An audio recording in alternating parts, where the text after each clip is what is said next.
सब लोग तुलसी पत्र ले लो हाथ में। सत्यनारायण भगवान की जय, वृंदावन बिहारी की जय। अब भैया सत्यनारायण शुरू हो रही है, सब लोग तुलसी पत्र ले लो। ले लिया। कल तक की कथा में हम लोगों ने श्रवण किया साधु दमाद के प्रसाद के बारे में। साधु नाम का वानिया प्रसाद सत्यनारायण कथा से विमुख हुआ। परिणाम ये निकला कि उनको बहुत कष्ट पाना पड़ा। अंततो गत्वा उसने क्षमा मांगी, सत्यनारायण भगवान ने कृपा की, राजा चंद्रकेतु ने उनको छोड़ा। वापस आए तो कलावती ने प्रसाद नहीं पाया, तो कलावती का पति अदृश्य हुआ। भगवान ने व्योमवाणी यानी आकाशवाणी की। आकाशवाणी में भगवान ने कहा यदि तुम्हारी बेटी घर जाकर प्रसाद खाकर लौटे तो पति अवश्य दिखेगा, मिलेगा। वही किया। यहाँ प्रसाद की महिमा हुई। अब अथ पंचम अध्याय। आसीत तुंगध्वजो राजा प्रजापालन तत्परः प्रसादम सत्यदेवस्य ते कृत्वा दुखम वापसः एकदासावनं गत्वा। एक राजा हुआ जिसका नाम तुंगध्वज था। पंचमें अध्याय में श्री सूत जी सुना रहे, हे ऋषियों अब मैं तुम्हें और भी कथा सुनाता हूं। प्रजाओं में बहुत प्रसिद्ध प्रजा पालन करने वाला बड़ा लोकप्रिय प्रजापालक लीन राजा था। उसका नाम था तुंगध्वज। क्या नाम था? तुंगध्वज। तुंगध्वज नाम का राजा, उसने भी महान कष्ट पाया। बोले क्यों पाया? प्रसादम सत्यदेवस्य, भगवान का प्रसाद त्यागने के कारण सत्यनारायण का उसने कष्ट पाया। इसलिए सुनो, भले ही एक अन्न का कण पाओ पर प्रसाद जरूर पाओ। थोड़ा सा भी पाओ, कहीं भी मिले। साधु का दिया हुआ हाथ का प्रसाद बहुत मतलब आप यूं समझो, कोई भी महापुरुष स्पर्श करके दे दे, साक्षात भगवान का ही स्वरूप है। प्रसाद में 3 अक्षर हैं। कितने? प्रा सा दा। प्रा माने प्रत्यक्ष, सा माने साक्षात, दा माने दर्शन। हाँ, लेकिन राजा तुंगध्वज ने महान कष्ट पाया। बोले क्या? एकदा सावनम गत्वा हत्वा बहुविधान पशून। एक बार वन में गया, वन में बहुत वन्य जीवों को मारा, शिकार किया, बहुत पशुओं को मारा। वन्य पशुओं को मारने के बाद वह राजा एक विशाल बरगद के वृक्ष के बट के वृक्ष के नीचे आया। वहां पर राजा ने भक्ति भाव के सहित बांधवों को सत्यनारायण, कुछ ग्वाल वालों को भगवान सत्यनारायण का आयोजन करते देखा, पूजन करते देखा। आगत्व बट मूलम चा दृष्ट्वा सत्यस्य पूजनम गोपाः कुर्वन्ति संतुष्टाः भक्ति युक्तः स बांधवः। भक्ति युक्त चित्त होकर के वहां गोप ग्वालों ने सत्यनारायण भगवान का जब पूजन किया। राजा यहाँ पर छाया ले रहा था, बट वृक्ष के नीचे खड़े होकर शिकार खेलने के बाद गोप ग्वालों ने सोचा हम इन्हें भगवान का प्रसाद दे दें, सत्यनारायण भगवान का प्रसाद दे दें। ऐसा विचार करके गोप ग्वालों ने राजा को एक दोना में प्रसाद दिया। पंजीरी प्रसाद तो जानते हो ना, पंजीरी प्रसाद दिया। जैसे ही प्रसाद दिया, अभिमान के कारण राजा ने ना भगवान को नमस्कार किया, न भगवान का प्रसाद पाया, न भगवान के प्रसाद को स्पर्श किया। ततः प्रसादम संत्यज्य राजा दुखम वापसः। प्रसाद को त्यागने के कारण, भगवान को नमस्कार ना करने के कारण परिणाम ये निकला, राजा को महान दुख पाना पड़ा। क्या दुख पाना पड़ा? तस्य पुत्र शतम नष्टम। राजा के 100 पुत्र थे, मर गए अचानक से, 100 के 100। राजा के अचानक से 100 के 100 पुत्र मर गए। धन धन्यादिकम चयत, जो धन धान था राजपाट, आग लग गई। सब जगह चारों तरफ हाहाकार मच गया। और जब तक राजा घर आया सब नष्ट हो गया। जैसे ही राजा ने सब नष्ट देखा सोई रोने लगा, और रोने लगा, मन क्षोभ से भर गया। तो राजा ने जानकारों से पूछा आखिर ये हुआ क्यों। जानकारों ने बताया कोई देव अपराध बना है। क्या अपराध बना है, सुनो ध्यान से। अचानक से तुम्हारे घर में अकाल मृत्यु होने लगे, विपत्तियां अचानक से बिना कारण के आने लगे, बिना कारण द्वंद्व होने लगे, बिना कारण सब बर्बाद होने लगे। वो एक कहावत है ना, कर्म करने जाओ कांड हो जाता, अच्छा करने जाओ बुरा हो जाए। तो समझ जाना कोई देव रुष्ट हो गया या कोई बुरी शक्ति तुम्हारे साथ चल रही है, ये जो सब उपद्रव कर रही है। तुरंत किसी सद महापुरुष, सिद्ध महापुरुष की चरण शरण पकड़कर समाधान का रास्ता खोजना चाहिए। राजा तुंगध्वज का भी यही हाल हुआ, पर राजा ने जल्दी कर दी। क्या, क्यों हुआ, क्या कारण है, ये विचार किया। विचार में क्या आया, सत्य देवेन तत्सर्वम नासितम मम निश्चितम। ये हमारा नाश जरूर उस पूजन के में हमने नमस्कार नहीं किया, प्रसाद नहीं पाया, उस अपराध के कारण हुआ है। उसी के कारण सब कुछ नष्ट हो गया है। क्या किया जाए। भागा भागा वन में गया जहां पूजन हो रहा था, बट वृक्ष के नीचे। ग्वाल बाल तो घर चले गए थे। राजा ने वहां पर जो दोना पड़े हुए थे, दोना जानते हो, पत्तल का मोड़ करके बनाते, उसको दोना कहते हैं। अब आजकल तो कटोरी चल गई, पहले के जमाने में दोना चलते थे। अच्छा, दोना का प्रेम बहुत अच्छा अर्थ है। दोना का, पत्तल के दोना का अर्थ है दो ना। दो ना। भगवान को प्रसाद दोना में ही क्यों लगाया जाता, थाली में क्यों नहीं लगाया जाता, दोना ही पवित्र क्यों माना जाता। बोले दो ना, दो नहीं है, एक ही है। एको ब्रह्मा एको ब्रह्म अस्ति द्वितीयो, केवल एक भगवान है, कोई दूसरा नहीं है। इसलिए बोले किसमें प्रसाद लगाएं, बोले थाली प्लेट में मत लगाओ, बढ़िया भगवान को प्रसाद पवाना ही है तो दोना में लगाओ। ये संकेत है दोना से। हर हमारे धार्मिक ग्रंथों से सनातन की प्रत्येक पद्धति से कोई ना कोई मैसेज है। क्या है, हम लोगों ने गलती क्या की, लॉजिक भुला दिए। लॉजिक जानते ही नहीं, बस करे जा रहे करे जा रहे। अच्छा, दिया जलाने का अर्थ क्या है, अंधेरा मिटाना थोड़ी है दिया जलाने का अर्थ। दीपक जलाने का अर्थ है जैसे बाहर दीप जल रहा, अंदर ज्ञान का दीप जला। ये अर्थ है, सिद्धांत है, सूचक है। लेकिन हम लोग पकड़ के भर रह गए, करे जा रहे करे जा रहे करे जा रहे करे जा रहे। ना तुम्हें अर्थ पता ना बच्चों को पता, इसलिए जैन जी आकर के खड़े हो जाते। इसमें क्या होता है, ये क्या है, ये क्या है, रीजन बताओ, साइंटिफिक रीजन बताओ, लॉजिक बताओ, तर्क बताओ। अब जब बाप ही को पता नहीं, लड़का को क्या हलवा बताओ। बाप खुद नहीं पता, पता लगे देवी फिरे विपत की मारी, पंडा कहे कला बता दी। भाई शादियों में, अब आजकल तो बफर हो गया, शादियों में पहले के जमाने में जैसी बारात आती थी, दादी ने, नानी तुमने देखा होगा, जब बारात आती थी नानी, तो शादियों में क्या होता था, पहले कच्चा भोजन करवाते थे, फिर पक्का। कौन सा भोजन करवाते थे, बोलो बोलो बोलो। अच्छा, कच्चा क्या है महाराज, दाल चावल, कढ़ी चावल या दाल चावल।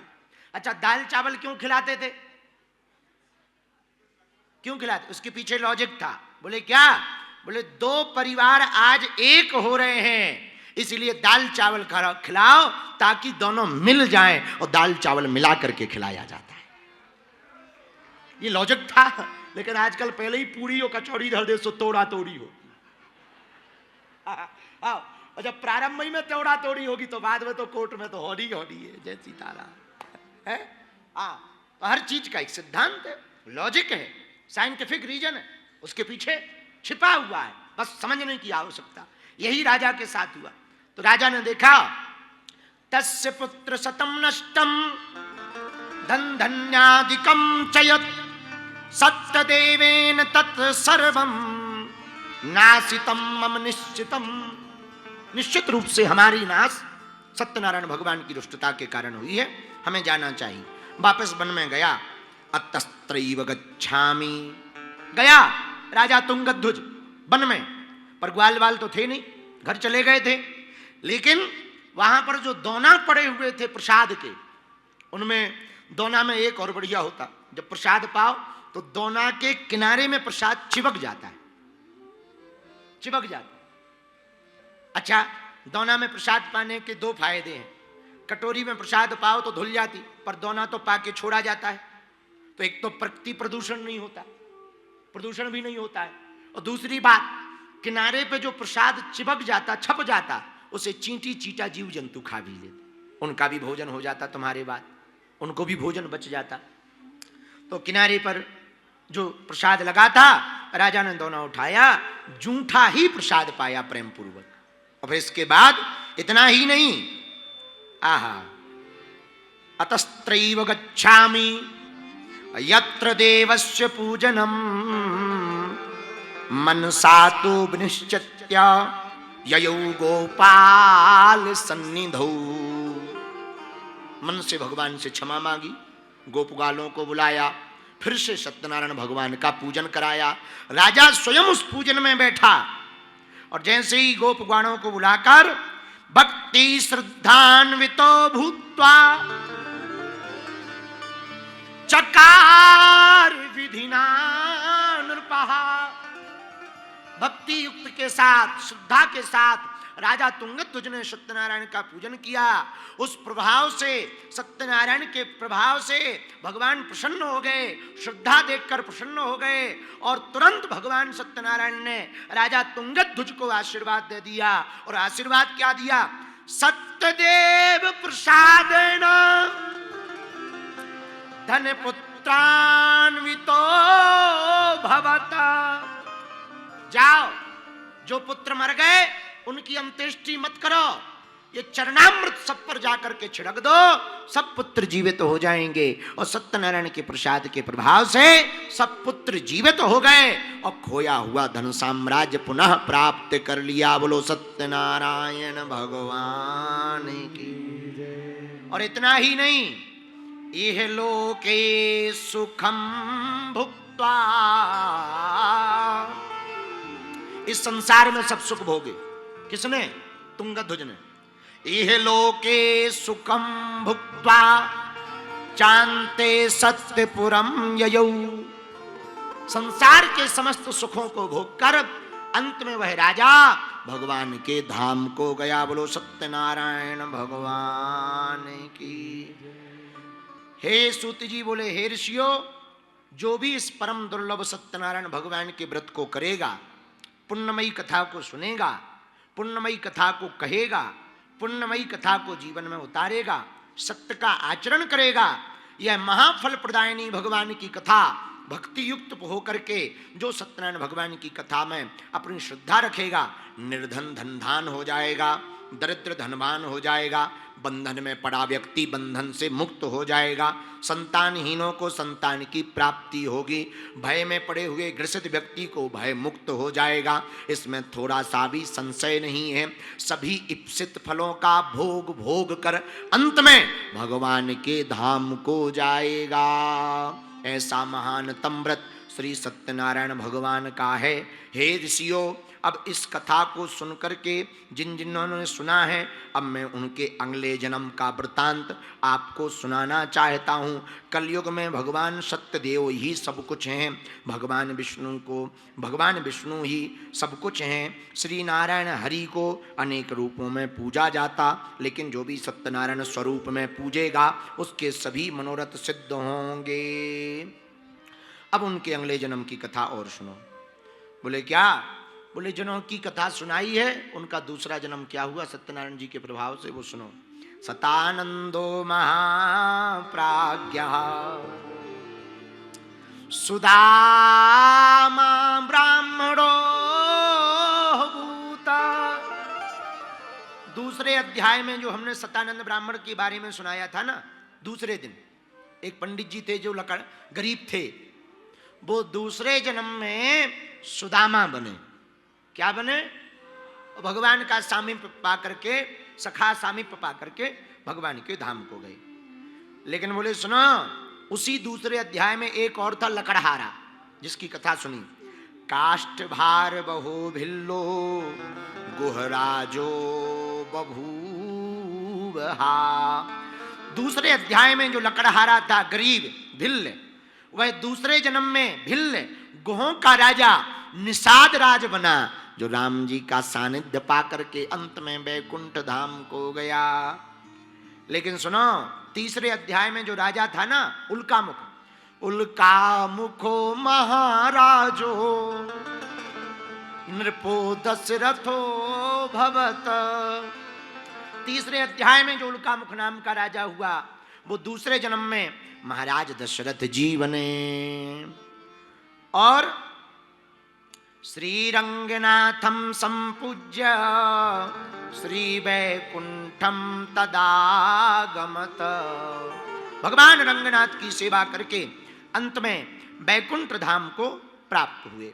लेकिन इसी अध्याय में जो साधु नाम का बनिया था ना, जिसकी बेटी का नाम कलावती, पत्नी का नाम लीलावती था, उसके बारे में सुनो। दूसरे जन्म में क्या बना? धार्मिक सत्यसंधश्च साधु मोरध्वजो भवत्। आहा, साधु नाम का बनिया दूसरे जन्म में राजा मोरध्वज बना। क्या बना? मोरध्वज बना। अपने पुत्र को आरे से चीरकर भगवान को अर्पित कर दिया और भगवान उससे प्रसन्न भय। भगवान उससे प्रसन्न भय तो साधु नाम का बनिया दूसरे जन्म में राजा मोरध्वज बना। अब 5वें अध्याय की बात सुनो, जो अभी अभी राजा की हमने कथा सुनाई। तुंगध्वजो महाराजा, तुंगध्वज नाम का जो राजा 5वें अध्याय में हुआ, वो दूसरे जन्म में अद्भुत जन्म पाता है। श्री सूत जी बोल रहे हैं, बोले क्या? स्वयंभू भुवो भवत् किल। स्वयंभू मनु और शत्रुपा, स्वयंभू मनु महाराज बने। बोले ये मनु कौन है? बोले जिनसे हम सब मनुष्यों का जन्म हुआ। हम लोगों को मानव कहा जाता। क्या कहा जाता? बोलो बोलो बोलो। हम लोगों को मानव क्यों कहा जाता? क्योंकि हम लोग मनु से हुए। कुछ लोग कहते हैं हम मनुवादी नहीं हैं। तो क्या तुम दूसरे लोग से आए हैं? कौन से ग्रह से आए हो? मंगल से आए हो कि राहु से आए हो? अरे इस पृथ्वी पर जिसने जिसने मनुष्य तन पाकर जन्म लिया, वो सब मनु की संतानें हैं। अब बाप को बाप मानो या ना मानो, ये तुम्हारी गलती। हाँ, वरना तुम सब मनु की संतानें हो। इसलिए जो 5वां अध्याय में तुंगध्वज हुए, तुंगध्वजो महाराजा, वो स्वयंभू मनु और शत्रुपा हुए। भगवत संबंधी सभी कार्यों को करके अंत में वैकुंठ धाम को प्राप्त हुए। जो गोपगण बीच बीच में जिनकी कथाएं आई, वो अंत दूसरे जन्म में गोपगण आदि बने। भगवान के शाश्वत धाम से अंत में गोलोक को प्राप्त किया। इति श्री स्कंद पुराणे रेवाखंडे श्री सत्यनारायण व्रत कथायामो 5मो अध्याय समाप्तः। बोलो वृंदावन बिहारी लाल की जय, बद्रीनाथ भगवान की, आज के आनंद की, सत्य सनातन धर्म की। नमः पार्वती पतये। हर हर महादेव।